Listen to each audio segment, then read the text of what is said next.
Hello, everyone, and welcome to RSG's webinar today on budgeting and savings for the holidays. I am Kevin Delaney, and I'm joined by Elvia Sanchez, and she is a principal of Retirement Solution Group, a 16-year veteran here at RSG and responsible for all of our participant engagement. So welcome, Elvia. Nice to have you today. As a kickoff to today's webinar, we did want to launch a poll. Some of you had already answered already, but really quick, I'm just going to go ahead and open up the questions for our poll today, just so we can get your feedback quickly on some key questions that Elvia will highlight at the end. So I'm going to go ahead and share each of the poll questions really quick for about 30 seconds. So here comes poll question number 1.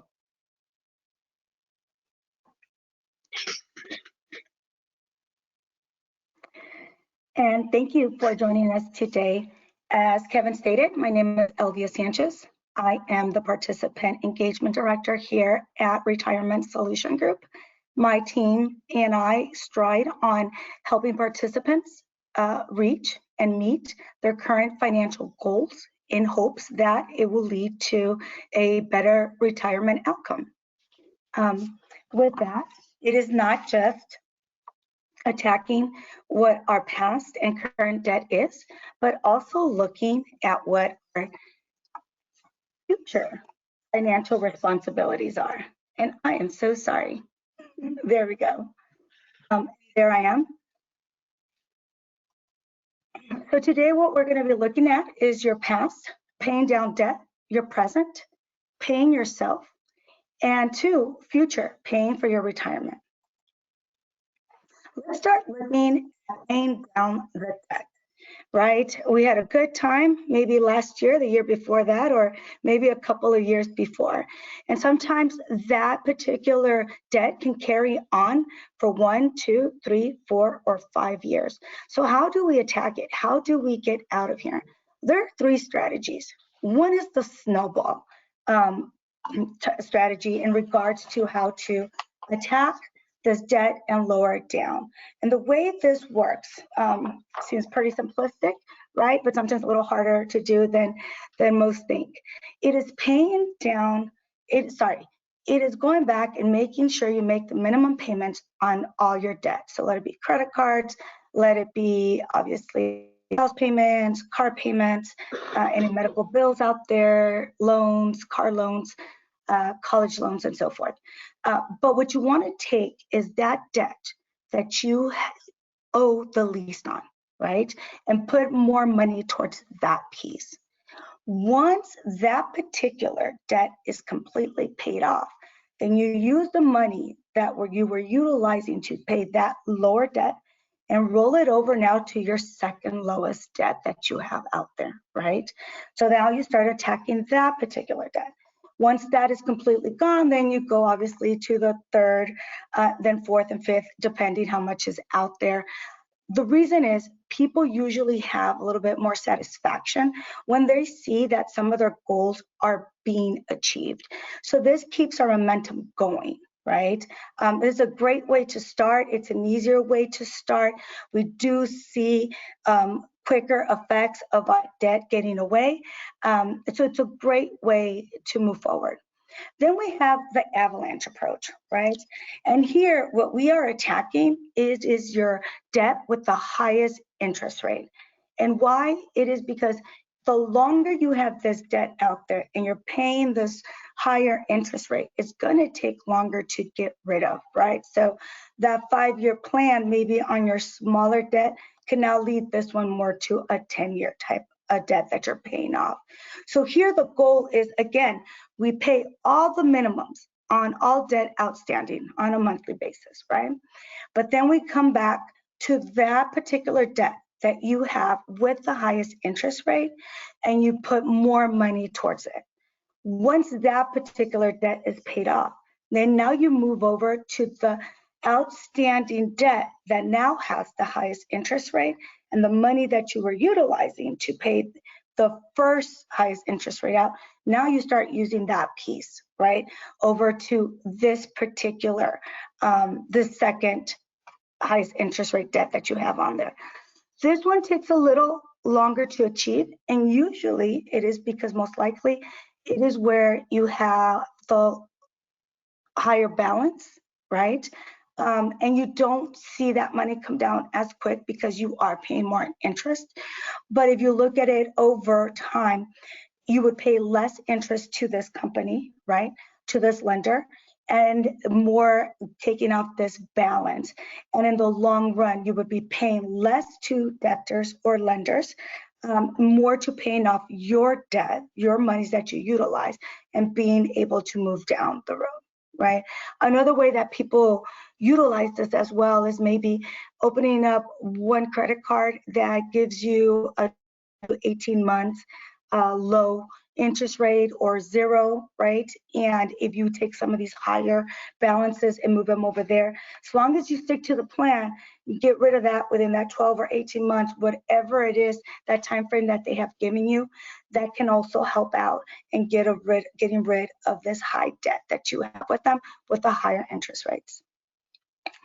Now, the third piece to this comes to making everything automated, right? If I don't see it, I'm not gonna miss it.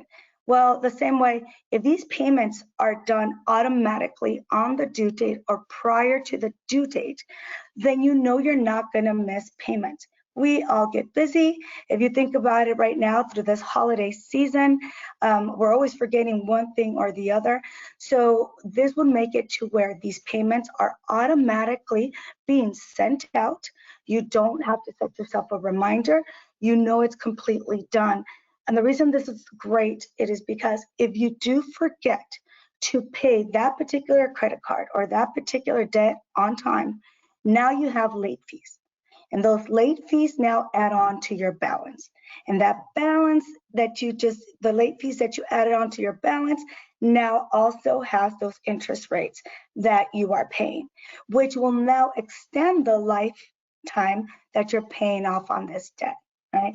So we always think the easiest way to start this off is probably the snowball, because you pay the lowest, you quickly see that you're making some headway. The avalanche approach, again, you pay the highest interest rate, so you're going to be paying less to these debtors, and then automate it so you avoid making those missed payments, avoid those late fees, and not having that tacked on to your actual balance. And here is an example of how your credit card interest rate work. So let's say that you have a $5,000 balance.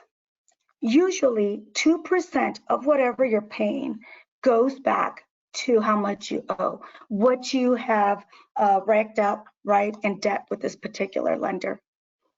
If this interest rate on this, say, we're gonna say a credit card, is at 17%, and you're paying only the 2% back to what you owe, and the other 17 is going back to paying the interest rate, you could be paying these $5,000 for 10 years, sorry, for 30 years, at which point you're paying $10,000 on interest on $5,000 that you have taken out.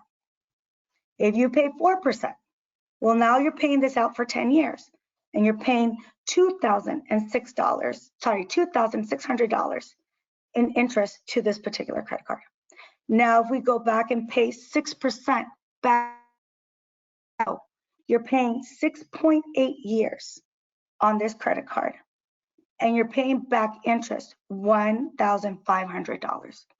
So when we say it's a great idea to start with the smallest amount, just to make sure, right, that we're making some headway, I think that's great if you want to see constant goals being met. But if you do have some of these credit cards with higher interest rates, maybe it's a plan to review, okay, how much am I paying on these high interest rate credit cards? How much am I paying into? And am I really going to push this out for 30, 10, 6 years? And how much interest am I really going to be paying back to them? Instead of maybe paying those high interest rate credit cards first, just to get rid of that balance, pay back more to what the monies you actually use and less to the lender. Okay.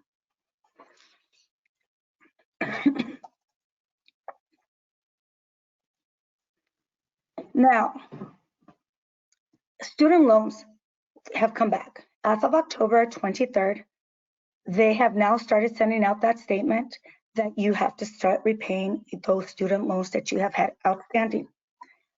37% of these students that have had outstanding loan payments during these 2 years, or almost 3 years, right, 2.5 years of not paying back into their loan, they have not saved or prepared to start paying back into these student loans. So what I tell people, the first thing you would like to do or would want to do in this situation is go back to the FSA or the federal student aid website.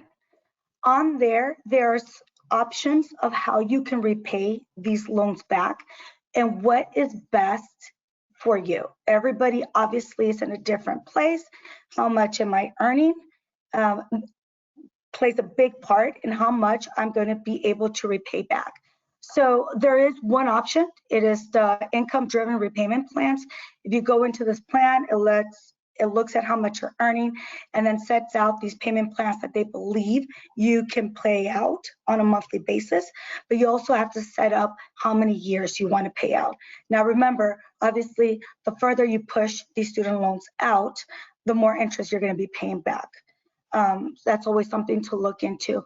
And I would say the same as the credit cards, any extra monies you would have at this point in time, I would definitely put towards more, some of this to the student loans, just so that you could start getting rid of that debt, as well as it could be out there for 15, years, depending on what your profession is, as you could see on the right side of this slide. Another option could be consolidating your loans, but you have to make sure that this option is right for you. And here's why I say that. Throughout your lifetime, while you are attending college, right, university, every loan that you have taken out every year, each of them could have had, not saying that they all did, but could have had a different interest rate set for them. So if at the beginning of your career or going to college, your interest rate, I don't know, let's say it was at 3%, but by your 4th year, that interest rate they were giving it to you at 6%. What they're gonna do is they're gonna take both of them and give you that average on interest rate to pay off. So depending on what that balance or that first particular loan you took out, what the lower interest rate, what amount that was, if that is a higher balance, you might not want to consolidate, just so that you can keep the lower interest rate, get rid of it, or start attacking the higher interest rate ones first, right? And get rid of those and then come back to the ones in the lower interest rates. But once you go to the FSA website, you should be able to see all your different loans, what each interest rate was for each of them. And then you can decide, it gives you a couple of examples, you can model them and see what is in the best interest for you, to setting up a plan and being able, right, to get out of these students' loans as soon as possible. Well, these are some great ideas, but how do I keep on track? How is it that I can make sure that I'm not falling behind somewhere, or that maybe one of my credit cards, all of a sudden the interest rate went up higher on them versus another one? I tell people, keeping your finances in front of you is the best thing you could do. Then you always know where you stand. An example here we do is check your credit. Credit Karma is free. It's just an example. Obviously, the next app that I use as an example here as well. These are some that you could utilize it. The reason I put these up in front of you is because they are free, right? And if we're trying to get out of debt, I'm not having to have you pay on apps that you would have to pay for just to get you out of paying on other debts, right? We could probably use that money to start lowering some of the bills. So, but you could definitely go on to the website and do your research. If you find another app that you prefer, by all means, go ahead. These are just some of the ones that we've seen up there that we see a lot of people utilize them. They're free and they like, right? So the first one would be check your credit constantly. You should be checking your credit at least once a year. If you have other goals, then maybe every 6 to 3 months, right? Credit Karma will let you know all your outstanding debt that you have out there. If there's anything that has defaulted, maybe there are some collectors out there that you didn't even know, but at least this way you have a good frame of mind where you are, what it is that you can attack, what's going to give you a better credit score, especially if you're applying, are you trying to apply for a credit card that can help you get out of debt, or maybe you're looking for a car or maybe a home. Definitely your credit score is the first thing that we'll always look at. Second, using Nerd Wallet. It lets you create a budget. It lets you know where your money is going. It helps you keep on budget and gives you those warning signs once you're overspending in one area or the other. Again, this one is free. There are others out there. More than happy for you guys to go research that out and see which ones would be best for you. Team up with your household. This is a really hard one. And I'll let you know, I am married. My husband and I both have different spending strategies. Some of us are more emotional. Some of us are come as needed, right? But you have to get your household on board if you want to be able to reach these goals. If you're by yourself, that's great because you know it's just you and you're on track and you know exactly what you're doing. And when you are going sideways a little, that you need to keep yourself back, right? But when there's a household that you share, and this is even with kids, I have 2 kids, and they think I am a constant ATM where money can just come out with no repercussions, right? So it's letting the household know, here is our budget. This is how much we could spend. This is how much we could do. These are our goals. This is how much I'm going to give you an allowance, and that is all you have. So figure out how to spend it, right? Or with the spouse or the partner. Okay, this is our household goals. This is what it costs to be able to live within our means, and this is what we're saving for the future. But our goal right now is to get rid of some of this debt. So this is what we are going to be able to spend. We both have to be able to hit this goal so that we can make strides. If not, it's going to make it really hard to be able to meet those financial goals that you have, right? Other ways is that maybe a bonus. You receive a bonus from work, or if you're one of the lucky ones that was able to get a nice tax return, use that to getting rid of that excess debt that you have outstanding there and give yourself some breathing room. I know usually people don't like to use it for that. We like to go on vacation. We like to spend and maybe get that new dining room set that we wanted, or maybe the special trip that we wanted to go on. But sometimes it's just reeling back a little bit and being able to say, look, let's get out of this hole first, and then we could start planning, right? And saving for our next spendage that we want to do in the future. And talking about spendage, it's the shopping season, the holiday seasons, right? It doesn't matter if it's Christmas, Hanukkah, Kwanzaa, whatever the holiday is that you are celebrating, there's a cost that comes to it. I will tell you that I love spending during the holiday seasons. I start to remember everything and anything anybody has done for me throughout the year, and I always want to reward them, including family, the kids, the husband, the teachers, the coaches, right? Everybody out there. But we can do that, but we have to set a goal. This year, more than ever, I have actually set a goal in our household. We want to do a small vacation. So that comes as a spendage that we have to, an expense that we have to pay for either flights, hotels, or any other extra activities we want to do out on our holiday. So if this moment in time, kids, the Christmas list has been sent out to us. I will tell you guys that it's a 14-page PowerPoint presentation from each of our kids. My husband and I started laughing, like, this is not going to happen, kids. Pick your top 4 or 5 things. Maybe we get 1 or 2 of those, but it's either you get the material or we get to do more of the activities and experiences once we go out, right, to wherever our holiday is. But setting a budget makes you feel comfortable, makes you feel in control. How much are you spending during this period of time, right? So that when January comes around, you don't get that big bill from your credit card or start looking at your savings and asking yourself, oh my God, where did all this money go? I was planning on doing ABC with this in January, February, March, right? I tell people to stick to your budget. Definitely pay in cash if possible. Take the cash with you, or just use one credit card where you can manage and see how much you're spending. Write your list of what you're going to get for everybody, right? So that you do not overspend. And then start the new year in a bigger hole than you are now, or just start in a hole not being able to meet your financial needs for this following year. I know it's a hard one, especially if you're a spender. I'm a spender.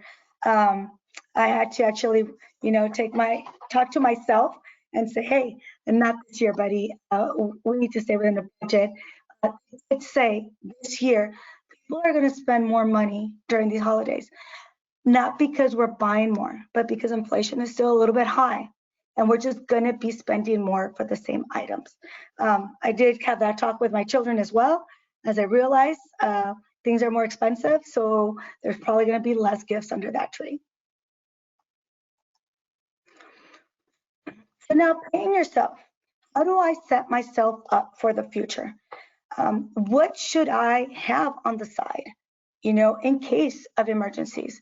They say you should have 3 to 6 months worth of savings for living expenses, immediate, basic living expenses in a savings account.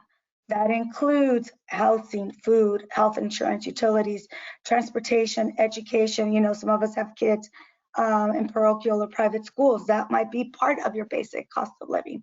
This does not include going out, eating out, movies, and so forth.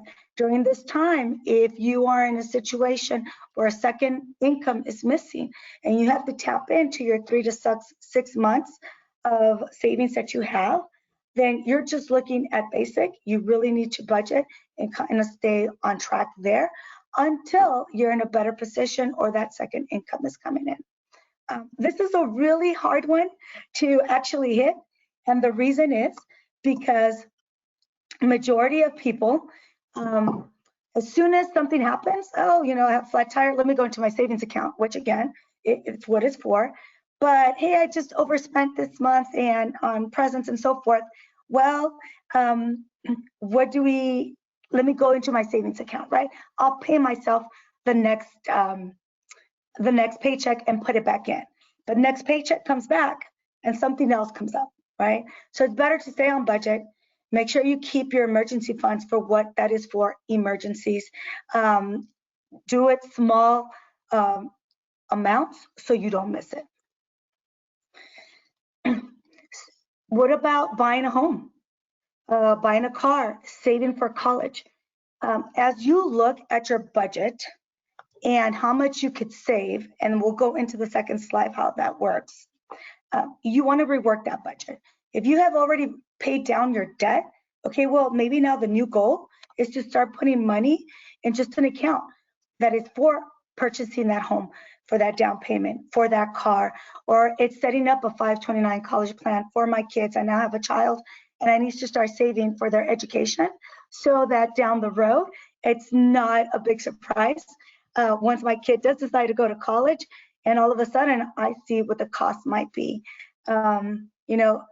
Scholarships are out there, obviously, financial aid is out there, but it's not always promised. And the way I tell people to do this is just reduce that excess type of spending that we do.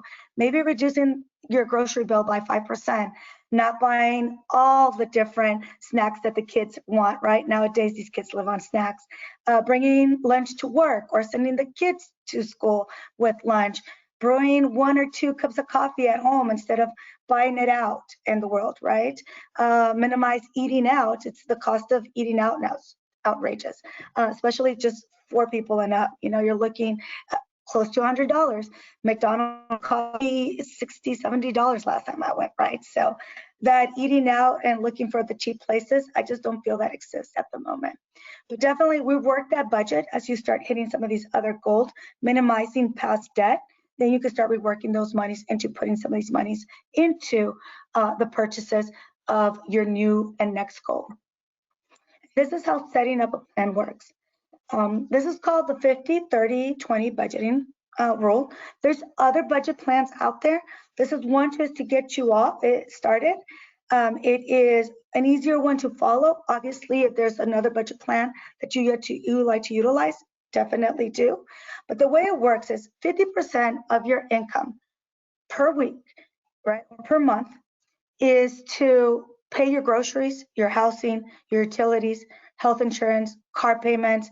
If you got kids that you have to pay for school, obviously that's the other one. Then there's 20% that is savings you keep in-house. Pay yourself first, right? Nobody else is going to pay into you but you. Nobody else is looking out for you except you. That 20% is for that future home, that car, college for your children, or maybe it's college for you because you want to go back, get your master's or your PhD. The other 30% is wants, and that's the shopping, the dining out, the hobbies, the kids constantly hitting you up for something or other, or the spouse, depending who you talk to in this household, might be one or the other any given day. But this is how you want to set up your money. So if I have $1,000 of payroll every week, $500, right, is going to go to my needs. $200 is going to go to saving for my home, car, college, retirement, you guys, your 401ks, savings plan. This is part of it as well. And then the 30% is your shopping and your dining out and your hobbies, right? Dry cleaning, things of that nature. So here are some tips. I would always say automatically save into your savings from taking out of either your payroll. If your payroll lets you send money to different accounts, I would do that, because if you don't see it, you forget about it, right? Or if you link your account to your savings and your checking accounts, make sure a certain amount of money goes into your savings account, but unlink it like from an ATM where you can't easily go in and take it out if you're out and about, right? I would set up automatic deposits into a college account for your children as well. But I would also make it impactful, but should be monies you do not miss. So if out of my paycheck of say $1,000 every week, I can only afford to put $100 into savings, or if we're really going to stick to that budget and it's $200 to that savings, make sure that that goes a proper amount into college, if that's what you need, into the home, and for the car, and for retirement, but that you're not going to miss it. Because once you miss it, the first thing you do is you start going into these different buckets that have a purpose for the future or a goal that's coming up soon. And then once you need these monies, you're going to realize, hey, I'm deficient here, right? It's not as much as we thought we were going to have, and it's because we kept going into it. So I tell people, emergency bucket, right? If it's only $10 you could put in there to start off, if it's only $20, or even into your retirement, or into the college account for the kids, if it's $10, $20, but that's where you start, and that's where you grow from. So if I put those $10 or $20 in there, I'm not going to miss it. I'm not going to go in there and get it, right? So then it's easier for you to live off what you have on the side that keeps coming into your checking for whatever the wants and the needs are. And then from there, you could grow. You could say, okay, you know what? I can now additionally put $10 more or $5 more and keep growing from there. By the time you know it, within a year, you'll see how impactful the growth is on each of these different buckets. Okay? Which leads to paying into your future. I tell people, it's not like in the past where you were able to say, well, you know what, I'm going to propel my children. I'm going to get them set up, and then they're going to take care of me once I'm old and feeble, right? I don't trust these kids to take care of me. They'll probably put me in a nursing home and say later, right? But and another goal for us is always that we don't want to come back and be a burden on our children. So how is it that we do that? We definitely want to first enroll into our 401k. Anybody in this meeting right now in this webinar has a 401k they can access through their plan sponsor, through their employer, right? Goal here is that you want to start off wherever you're comfortable, right? So if it's 2%, 3%, 4%, just so that you could start somewhere.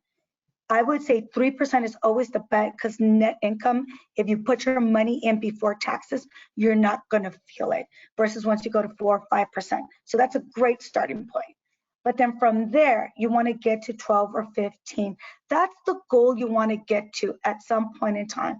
And the reason they say, the DOL states that if you bring 12 to 15% of your annual pay towards your retirement, you should be able to fulfill in paying your retirement needs, okay? Plan to spend 30 years in retirement, people. It's not like before, when Social Security was first instated, people were living to age 63. You started collecting Social Security at 65.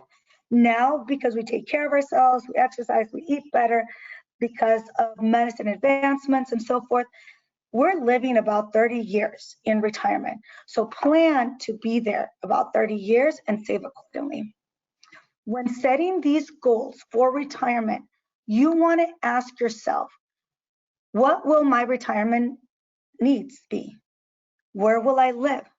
Who will I live with, and who will need to live with me? And how much will I need to cover my living expenses, as well as any extras?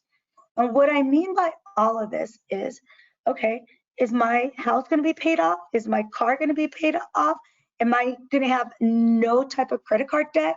Am I going to be completely debt free? Okay, well, at that point in time, your retirement needs are going to be a little bit different, right? Am I going to be in good health? Am I going to actually need to be taking medication?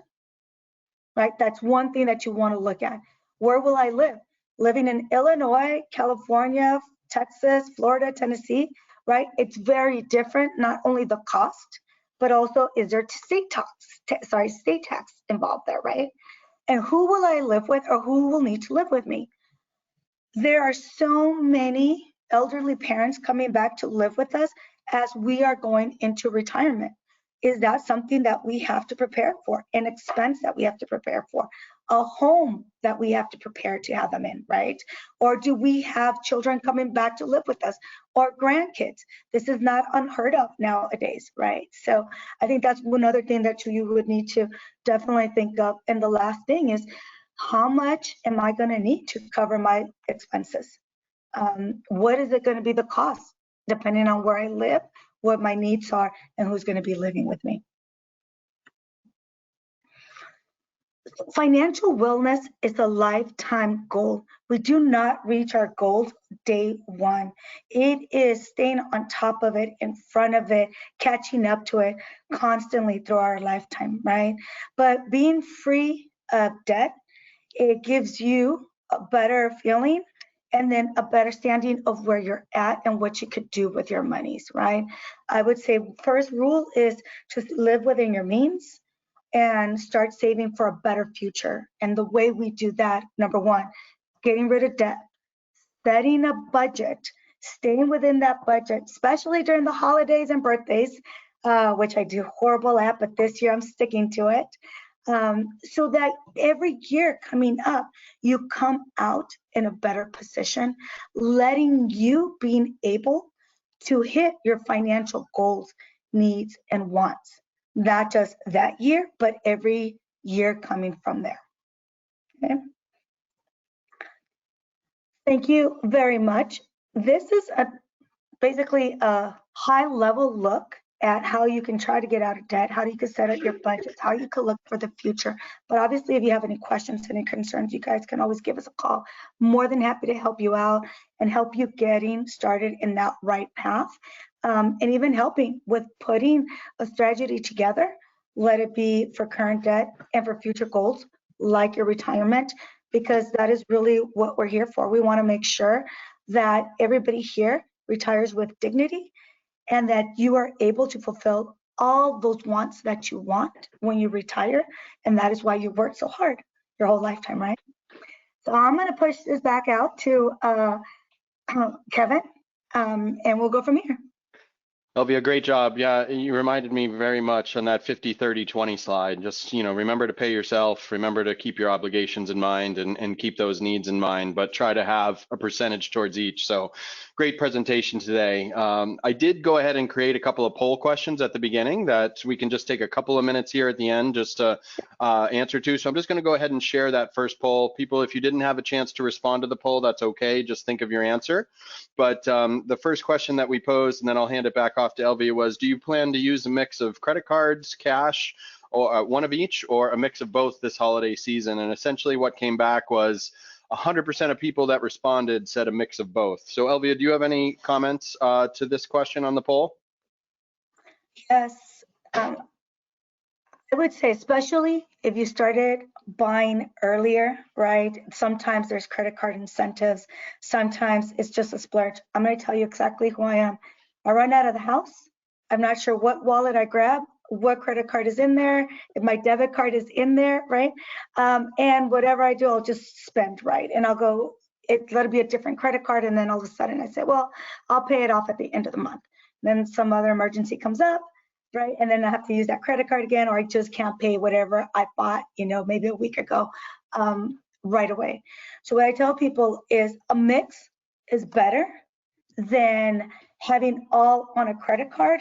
And then come January, February, or if it already started coming here in December, you just start to see that balance go up. What I would say is definitely look at where your balances are at the moment and then decide, have I already overspent? Is there things that I might have to return, get something cheaper, or did I just buy this one kid way too much because I thought they did just great? And maybe minimize it a little bit, right? So that balance does go down.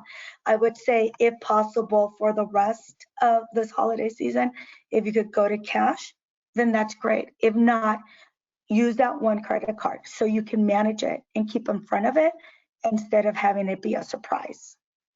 Yeah, that's great advice, Elvia. Thank you. And the next question to our poll, or the next poll question that we had out there was, do you currently use a budgeting or savings app? And 67% of our group said no, and 33% of the group said yes. So do you have anything to recommend in regards to these budgeting and savings apps? Yes, I will tell you, I use Credit Karma. It is a great resource. It's free. The reason I started with it, it's free. A lot of people recommended it. I went on there. I was able to see exactly what was under my name, under my Social Security. Was there anything there that was not supposed to be there? In the sense of, I had like 2 outstanding for me for a bill that was under my name. I went back to it, I fought it, and I told them, hey, I never purchased this. I've never have even gone to the store and so forth, and was able to get removed when they realized that it wasn't me. So it's not only a great way to see what outstanding debt is out there for you, but also to make any corrections, especially if somebody has falsified any of your information out there, has stolen, your information, and is trying to build credit on top of it. So, and you can actually go in there, look at it on a monthly basis, quarterly, semi-annually, annually, and then keep on top to see what's on there. It also gives you great resources. If you have a lot of debt outstanding and it's higher interest rates, they also find for you maybe possibilities of loans or credit cards, maybe with 0% and so forth, that might work for you. Not saying it works for everybody, but might be a good one for you to start to get rid of debt at a cheaper interest rate. The Nerd Wallet one is a great one too, to keep you on budget, because you actually put in there what is it that you spend on a monthly basis, what type of debt you have out there outstanding. You're able to put in the amount you make on a monthly, weekly, or semi-annually, semi-monthly basis, so that you can make sure you're keeping on track to what that budget is that you set for yourself. And like I said, these are two that are free. They're easy to use, they're easy to add on, but there are many, many other ones. And depending on what your goal is, obviously, a different app might work better. You could go onto Google and research it and see if there's something else that you would like. But those are the two that I actually use. And then two, they're free. So I don't want to add you spending money out in the world. There's other free ones, so feel free to research it. That's great. Thank you, Elvia. And we did have a couple of questions come in. I'm going to go through these real quick, guys. We thank you for your time. One question that came in, Elvia says, I have a credit card that I never use that charges an annual $100 fee. Should I cancel this? And if so, how long should the cancellation negatively affect my credit score? I would not cancel it, and here's why. Because depending on how long you've had that credit card open, it might be helping you with your credit score. So if you've always had it at a 0 interest rate, or when you were utilizing it, that it was, you would pay it off right away, I think that would be a great one to keep. Now, if you haven't used it in over a year, and if it's a smaller amount that they're letting you borrow, and it's $100 that you're paying, utilize it, you can cancel it. Just realize that it'll give you a negative on your credit score, probably like for a month to 3, and then it should bounce back up. And if you're okay with that, because you're not purchasing anything else at this moment, or will need to use your credit score, then it wouldn't be a bad idea, because you could use those extra $100 for something else. Yeah, that's great. I agree. And then another quick question for retirement and 401k, when you're living off of the balance, do you agree with living off 4% annually for the entirety of the balance? Is that number a good number or a good threshold? Whatever that entire balance is in their retirement savings, that 4% is the number to live off of on an annual basis, Elvia. Retirement? Yeah, 4. It used to be 5, then it went down to 4.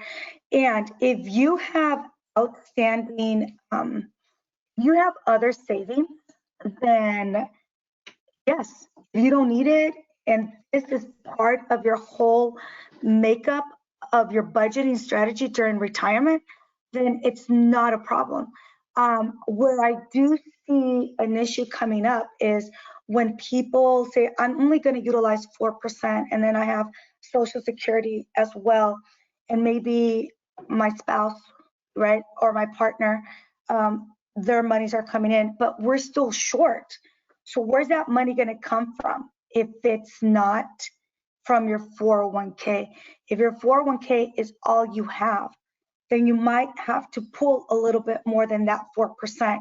So then the goal is to talk to whoever you work with, if it's us or if you have an outside financial advisor, setting up a goal that is actually attainable and that fits your needs, right? And then how is it that we can get there, and still hoping that the monies last us a good 30 years during retirement. If you are still in the savings portion of before you retire, right, you're still saving right now as you're working, then maybe if you do not have other savings out there, then the goal is that you might just have to start putting more money away into your 401k to fit those needs.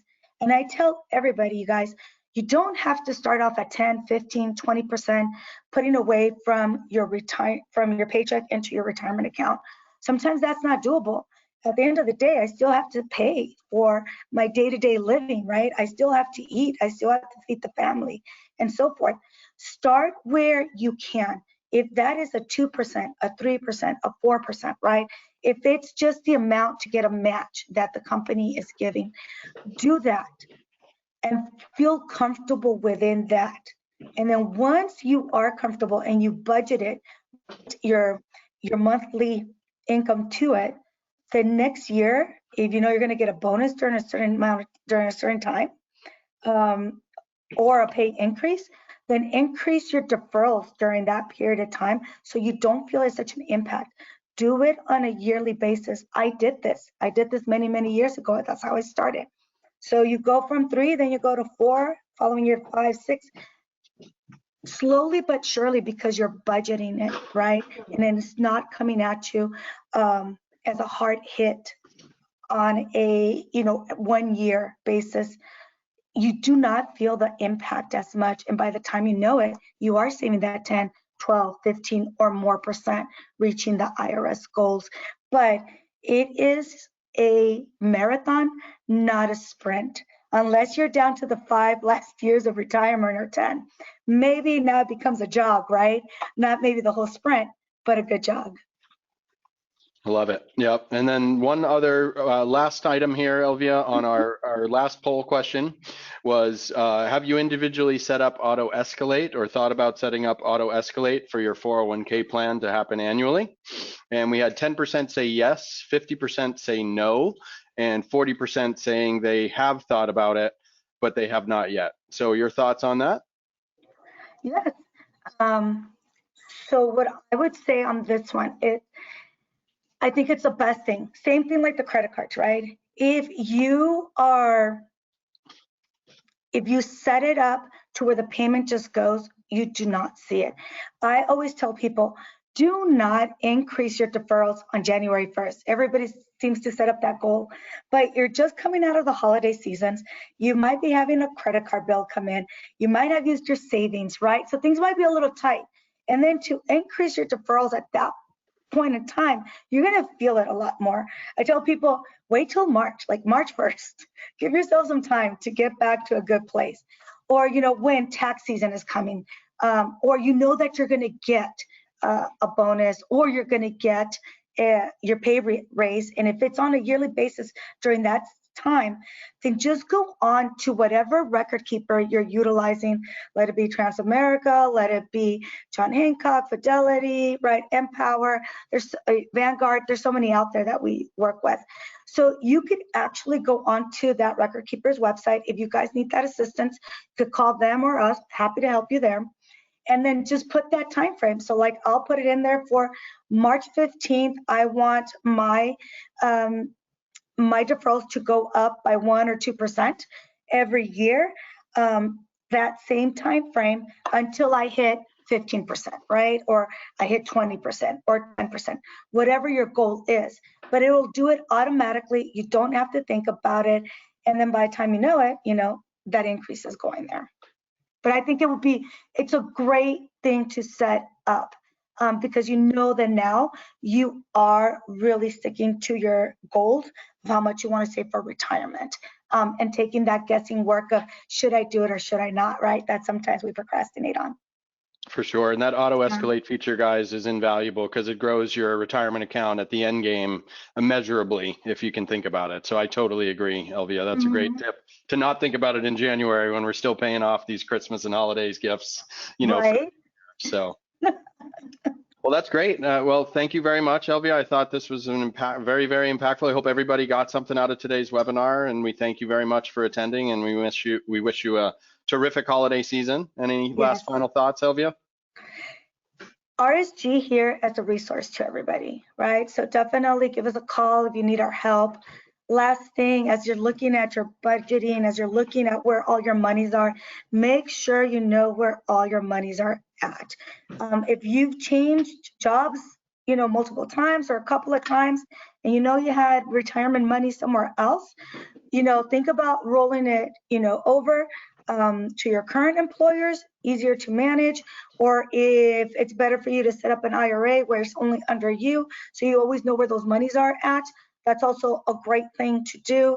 We're happy to assist. I would definitely look at what the fees are as you compare within all the different places that you have your retirement monies at. Same thing what you do with your credit cards, what the interest rate is. Know where your monies are at. You guys keep moving and changing, and if at that point in time that company goes under, sells, or if it decides to change record keepers or you move, they can't get a hold of you and now you can't find your monies, right? So make sure you always know where it's at. That's terrific advice. Yeah. Well, That's thank my you all. last piece. But That's happy great. holidays to all. Please use us as a resource. We're definitely here to help you. I have a whole team that works with me and happy to assist you on an individual level or plan sponsors if you would like us to come out to your locations. We're happy to help out there too. That's great. Thank you, Elvia. Thank you everyone for Oh, your you're time today. welcome. You too. Bye-bye, everybody.